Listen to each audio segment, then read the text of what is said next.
Hey, hey, hey, hey, hey, hey. I know, I'm getting cursed for filth. I already know I've been getting text messages, I've been getting emails, I've been getting phone calls, I've been getting voicemails, I've been getting inboxes, I've been getting DMs about Khadijah, where the hell have you been? I know. Long story long, long story long. Um, I got into birthday mode, which kind of clashed with school and trying to do both. Which was like turn down and turn up. It's kind of hard because how can you be lit for the birthday but then be turned down to focus on your studies? Like, it was just crazy. It was a bit too much, and I realized that both couldn't happen, so I had to do one at a time. And unfortunately, I turned up and then I turned down. So turning down meant that I had to kind of scale back from YouTubing because I had to focus on my studies and get ready to start this new semester and get serious about school because I can't afford to fail any classes. I'm trying to finish and be done with school, and also because it's important to me, to further my education. So I'm sorry. I'm so sorry, guys. But guess who's back? Hey. So your girl is back. Your girl is back with some Dear Dijahs that I think are going to really blow the minds of some of my subscribers here. Yes. So I have about three really pertinent ones that I want to throw out there and to give some feedback on. Tonight, I think I'm going to do two. And then I'll follow up with the third one sometime later in the week. But I just wanted to check back in and say, hey guys, I did leave another video where I express where I've been and what's been going on, but I don't think you guys gave a damn about that because you didn't really look at that video. So I get it. Let me apologize because I do want to remain consistent with this thing. I just have to find the balance between work, school, YouTubing, personal life, healing hearts, book club, and everything else that I have going on in my life, right? So I'm going to find a balance so I can make sure I be consistent with you guys. But hey, I hope you guys got the opportunity to look at my birthday Zoom party. It was lit. It was so much fun. I loved it. We played Jeopardy, and it was hilarious to see my friends and family try to scramble and answer questions that I thought they automatically knew about me, but they had some thinking to do. So no worries. I really enjoyed. Let's jump into this Dear Dijah and get situation situated, right? So I got a few in my inbox, and one of them I received was from a male. And I was so excited to have my first Dear Dijah from a male that I said that that's what I would start off with today, right? So before we get started, you guys know I have to give you my drink. I'm drinking today champagne. I don't know if you guys are in love with my glass. It's so sexy and cute, right? Yes, I'm drinking champagne today. I'm drinking rosé. I'm celebrating because God is really, really coming through for some things for me in my business and my personal life. And I just felt like that needed to be celebrated. So tonight I'm having champagne. I'm actually having it in my new sexy wine glass. Y'all wasn't ready for this. Yes. Maybe I'll be nice and drop down in the description and let you know where I got this wine glass from. In the meantime, admire it. Love it, think about it. So, okay, let me get into this Dear Dijah. Let me take a sip first. This is champagne for the pain. Ooh, ooh, woo, woo, woo. Like Martin, that hit the back of your throat. Okay, here we go. Dear Dijah, hopefully I'm not the only dude hollering at you, but I don't care because I really need your insight on some shit. Guys are so cute. I got a new girl that I'm in love with. Bullet, y'all know I love love, right? I've known her for 10 plus years, but we've been an official couple for about a year now. She has two sons and I have a son of my own, and we are trying to start doing this whole blended family thing, which I'm looking forward to on one hand because I want to marry this girl, but on the other hand, I have some reservations about it because of some of the behaviors of her youngest son. Shorty's sons are 10 and 8, and my son is 6. Her youngest son often displays a lot of female tendencies, and Shorty embraces those behaviors, stating that her beliefs are you have to let children be who they are. I don't interject or intervene because her kid's father is very much present, and I think that's something they should address or not as parents. My concern with this situation is exposing my son to this. I don't want Shorty to feel no way, but I also don't want to expose my son to the acceptance of these behaviors just yet because I feel like, one, he is too young and impressionable at the moment, and two, because in my personal opinion, those behaviors are not acceptable for a little boy. I fucks with Shorty and I want this to work, but I can't jeopardize my son for a relationship. Shit crazy. Help your boy out. Sign, protective or paranoid Pops. Let me move that glass out the way. Woo. Okay, let me shut that down, close that down. I'll get back to that with my next one. These Dear Dijahs are always very tricky for me, right? Because anytime a Dear Dijah comes in regarding children, my palms get kind of sweaty because I have to be very mindful and careful of the feedback I give because, as you guys know, I am not a parent, right? So, for me, I've learned throughout experience that a lot of things you cannot really give an opinion on or feedback on if you have yet to experience. So it's really, really hard for me to give feedback regarding children because, again, I don't have any children of my own. And I do not want to offend any parties involved because they may feel that, listen, you don't have any children of your own, so you can't say what you would or wouldn't do or what I should or shouldn't do. But the other piece of that is that this person is well aware that I don't have any children and they reached out to me for feedback. So they must trust whatever I'm going to say, and that's whether I have children or not, right? So I'm going to start off with what I always start off with. I am not a medical professional.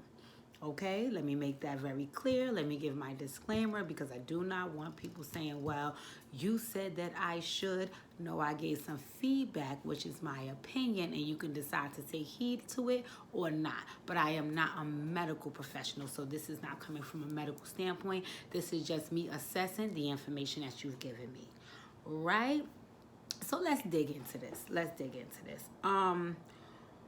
One is that I love love, so I'm happy to hear that the gentleman found a situation that he feels he can push forward with a young lady that he feels, very intimate about, and obviously she must feel the same way about him. They have history. That's a beautiful thing, right? But I'm a firm believer, and this part I do know, is that when you're in love, love is not the only thing that can sustain a relationship. Don't get me wrong, a large part of it is the love because the love influences your actions throughout the relationship. But I am here to tell you, and this is coming from experience, love is not the only thing that can sustain a relationship. All parties involved in a relationship get to figure out and come to terms with whatever the other things are that they need to sustain a relationship aside from love, because I'm telling you now, you do need more.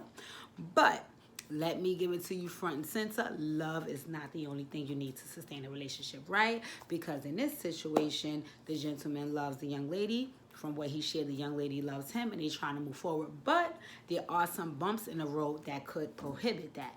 And that's when love can't just stand alone, right?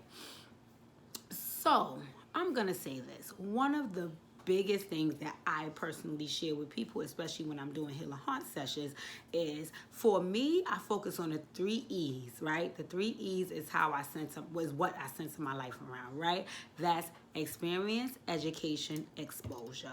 Not in that particular order, but I always share with people. Those are the 3 things that are very important to me. Experience, education, and exposure.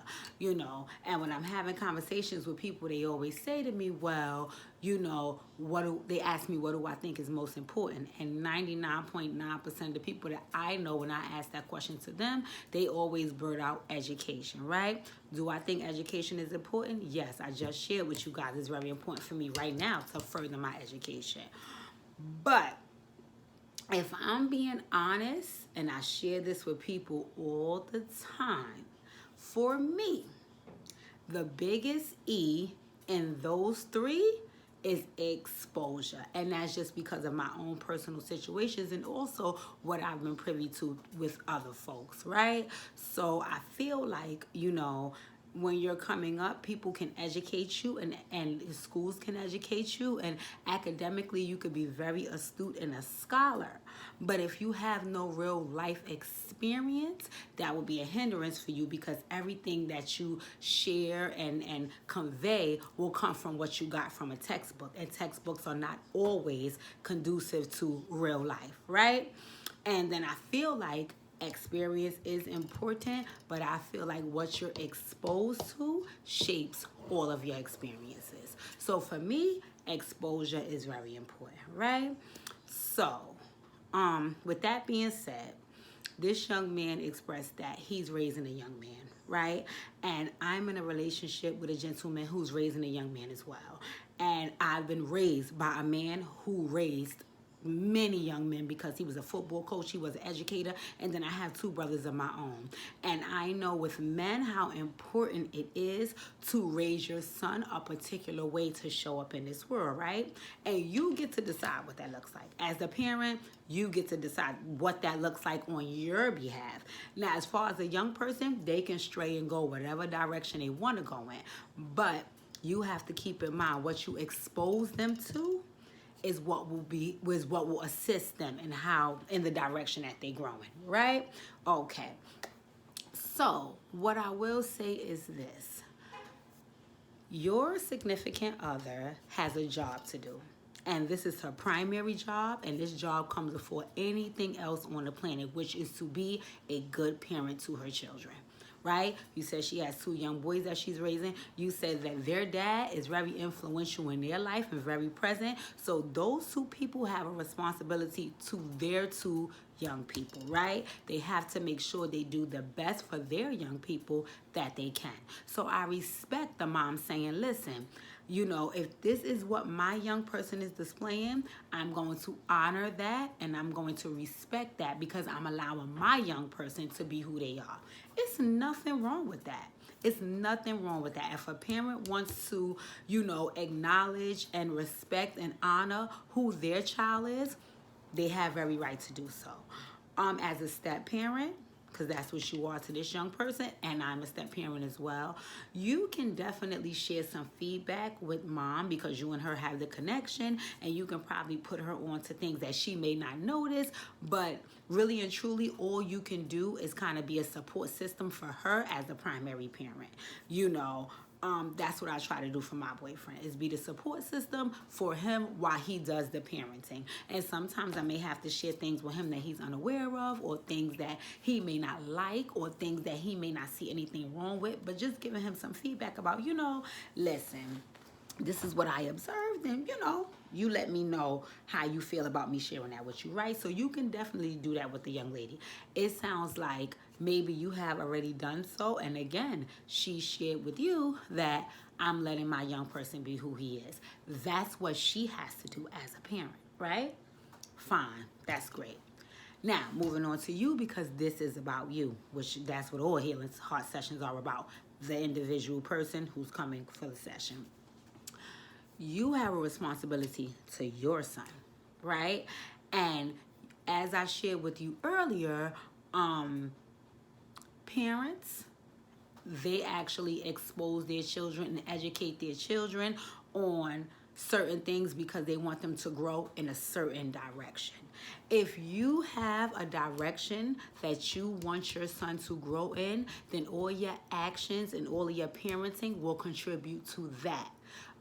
Again, I'm going to say this as being a kid before and never being a parent. It don't matter what the parent wants for you. You're going to go in the direction you see fit. But the direction that the child chooses to go in, usually, not all the time, but for the most part, is a contribution to what the parent exposed you to and educated you on, right? Sometimes it doesn't have to be at all, right? You can't really tell. But the only thing that you can do as a parent is be responsible for your young person and what you're exposing them to and what you're educating them on. So you have choices here, right?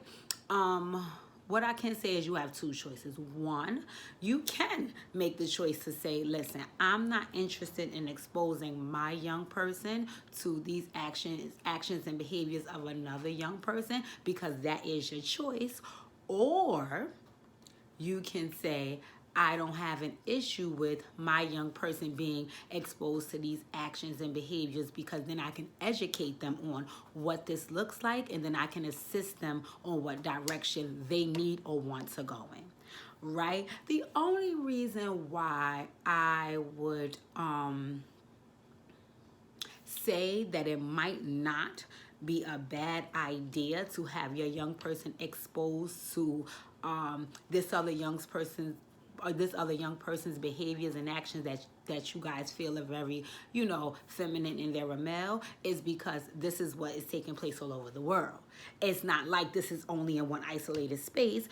Everywhere you go all over the world, you will see that young people take on different characteristic traits and different behaviors. And sometimes some of those things don't always look like what we think they should look like. And that's fine. That's okay.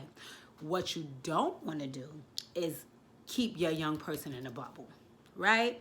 That's what you don't want to do, because the moment that you isolate your young person and you be very protective and you try to, shield them from the real world, when they get out in the real world, they're not going to have any template to work from, because they've never been exposed to this and educated on it, right? So case in point, if say your young person is kept from this other young person and their behaviors and their actions, when they go to school, they could experience the same thing. When they go to a basketball, when they get on a basketball team, they could experience the same thing. When they start a job, they could experience the same thing. And because they've been so isolated from it, they don't know how to respond to it, and I feel like all young people, especially by parents, should be equipped with some tools in their tool belt on how to handle anything that may come that way, that may come their way. And that comes from the parent, the household, the foundation, right? So am I here telling you that you need to expose your young person to that? No.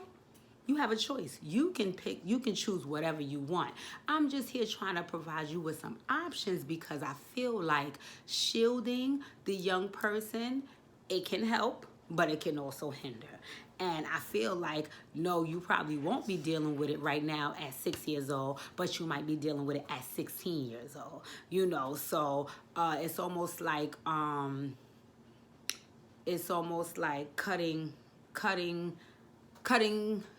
the what can I say? What's the proper terminology my mom used to use? It's almost like heading it off at the pass, right? Heading it off at the pass. So instead of waiting to a young person is 12, 13, 14, 15, 16 to deal with this, if it's showing up right now in the world, you want to make sure that they're prepared to deal with what this is and what's going on, right? So again, let's just say you allow your young person to be around this young person, and they start to have questions, and they start to say things like, hey, Dad, so-and-so acts like a girl, and, whatever you taught them thus far, or if you haven't taught them anything and they have questions, what is that about, or is that right, or so on and so forth. Even though the young person is young, they're still being exposed to it, so you have to bring up the conversation of what that looks like and what is next steps, and I know for me, if I'm being honest, my sister is a lesbian, and my whole family, we have no qualms about that. We have no objections about that. I'm actually very proud of my sister and how courageous and bold she was with coming forth with her truth and moving forward in it, right? And I remember, because I always knew from birth that this was her situation. I just could sense it. And when she came forth with it and we had a conversation about it, my only thing with her was, what are you feeling? Are those feelings true to you? What would you like to do with those feelings? And are you sure it's what you feel? Because I know a lot of times, again, things can come from experience. You know, you've been around things and you see people doing things and you think those things is okay. But if they don't feel okay to you and you're just following the crowd, I need to know that, because that's not what we want. You know, we want you to be you. You know, so if you're a young person is at an age where, you know, they are not displaying any of those feminine behaviors as a young boy, and you know you're unsure about surrounding them with folks that is, I just want to share with you that this is not something that's isolated to just that young man. This is what is taking place in the world today, you know, and we want these people to feel accepted for who they are. So even if your young person is not interested in those behaviors and those actions, and even, you know, in that lifestyle, you still want to make him aware that there are some young people that is, and that's okay. That's okay. That's okay. It's actually okay if you feel that way. But let's just make sure that that's how you feel and you're not following something that you're seeing taking place, right? So I think that, yes, your young person is very young, and I think that you do want to, you know, make sure you keep them in alignment with the lifestyle that you would like them to have, or you would like to see them follow through with. But we all know with children, that doesn't always happen. You can only lend your influence. You can only, you know, have conversations about and provide and protect them from what you can. And then you have to let them go out and live their life. And then you have to trust that everything that you have equipped them with, they will take to the next level to be better people, you know. And I'm a firm believer in that, because I'm a firm believer in that, because I'm also an example of that. You know, my mom and my dad from young placed leadership skills in me, placed leadership qualities in me. So as I got older, no matter who I hung around, I never followed anybody. I always stood on my own too. And it didn't matter if they were older, it didn't matter if they had more life experience, it didn't matter if they had more exposure. I still did not follow anybody, because I came up under, you are your own person, you have your own mind, you think for yourself. And that influence came from my parents. Right? So, you know, what you get to do here is you get to continue being an excellent dad, and you get to continue, you know, exposing your son to what you feel comfortable exposing him to, but you also get the beauty of educating him to things that you may not expose him to. He just may be exposed to living in this world. You know, like I said, he may go to school and see these same tendencies in another young man. And you want to make sure that your young person is equipped to say, okay, this is what's taking place. This is how I want to handle that person in that situation. And this is how I'm going to move forward. And the key here is to let him know that everybody is individuals, and everybody picks and chooses their path, and he has a path of his own. And whatever path that he decides, as a parent, you want to love him and support him through that. Right? And I know, you know, I hear this all the time, because my stepson is 13, and my boyfriend definitely treats him like he's 6. So I could imagine having a 6-year-old that is your baby. You know, you want to shelter him, you want to cover him, you want to protect him, you want to provide for him. This situation is not stopping you from doing so. This situation is not stopping you from doing so. This is just you at really an early age, but it has to happen, because that's what's taking place in the world, exposing him to what's real, to what is real. Another piece I wanted to add here is, I know, of course, if there is a son, there is a mom, right? And I think that you guys get to work together as a collective to discuss what that looks like, right? So I also think that you should get input from the mom about what she may feel, what she may think, because I don't know who is the custodial parent here, but from what I've seen in my experience, most times it's the mom. So she may have some more dialect and some more feedback about the way you could introduce this young man to that, or not. But I think incorporating her in the conversation, because you guys are raising that young man together, and you want to make sure that you're making the best decisions for him as you can, so he can grow in the direction that all of you guys see fit, right? So I think that you got this. I think that you got this, and I think that I'm gonna say this. I know who wrote this letter. I can't say how religious you are because we haven't had that conversation, and I'm not too religious, but I am heavily spiritual. So my other advice that I will offer you is to trust God. Is to trust God. Is to trust God. Is to trust God and know that, you have provided your son and poured into your son and given your son all the tools that he needs, and God is going to guide him the rest of the way. God is going to guide him the rest of the way. So you don't need to be nervous about what he's exposed to and how that will impact him, because you know what you've exposed him to since birth. You also know what you've instilled in him, and you also could keep in mind the path that God wants him to take. And with that, I pray that you can find, some resolution, as opposed to, offending your new boo and possibly breaking up your whole relationship and having all this go up in smoke just because of a situation that you guys can pretty much work through. I also offer, now I'm not going to say I offer, I'm going to also ask what space you and your new boo is in, because I heard you say in the letter that you don't want to offend her by, not wanting to expose your son to that. But I think she come from what you shared, that she's letting her son be who she is. She sounds like a very realistic person. So if she is that realistic, I think she should be able to understand it and really, really be able to, consider what you're feeling. And I think if you guys really, really want to see your relationship go far, I think you guys should communicate about, blending your family and what that's going to look like, and what type of young person you have, and what type of young people she has, and what's the reality of y'all coming together as a unit, And I think that if you guys can really, really work through that, I think that that's strengthening your relationship and getting you closer to the altar. Right? So I hope you invite me to the wedding. I would love to come. I'm sorry I took so long. I hope you guys enjoyed this Dear Dijah. I have so much feedback to give. I promise I will not go MIA for this long again. And I'm here. I'm back, and I'm coming with another one. I'll be back.